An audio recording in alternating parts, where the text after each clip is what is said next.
Magandang araw sa inyong lahat. Isa na naman pong exciting na ulam ang lulutuin natin ngayon. Ito po ay ang salted egg shrimp. Makikita niyo po ang buong ingredients sa dulo ng video na to. Tara na po at simulan na natin ang pagluluto.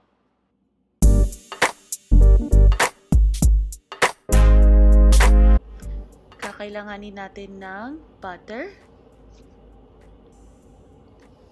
sibuyas, heavy cream, salted egg or itlog na maalat. Ayan po mga kabayan, tinurog-turog ko lang po yan gamit ang tinidor. Hipon, at paminta. Unahin natin ilagay sa ating pan ang butter.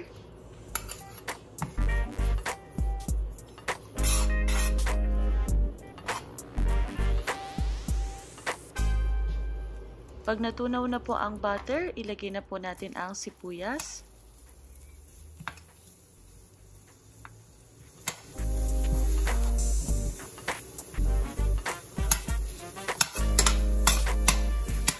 Kapag luto na po ang ating sibuyas, pwede na po natin ilagay ang ating mga hipon.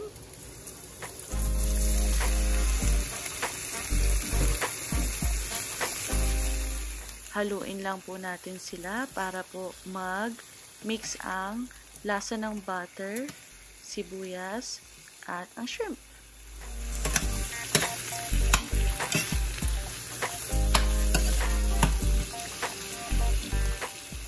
Aantayin lang po natin sila maging orange katulad ng nasa video na to. Luto na po yan mga kabayan.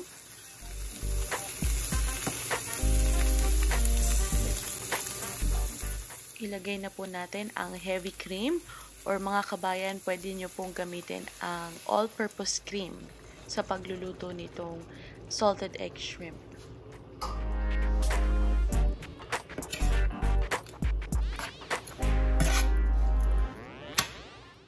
Haluin lang natin sila ng kaunti.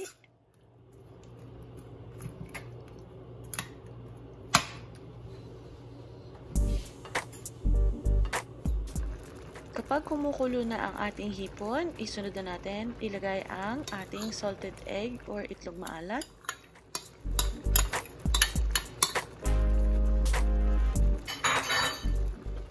Haluin po natin ng maigi.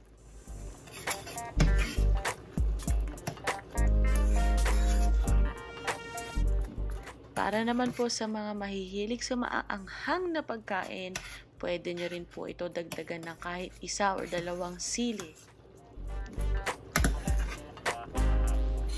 Lagyan din po natin ng paminta, pandagdag po sa lasa ng ating niluluto.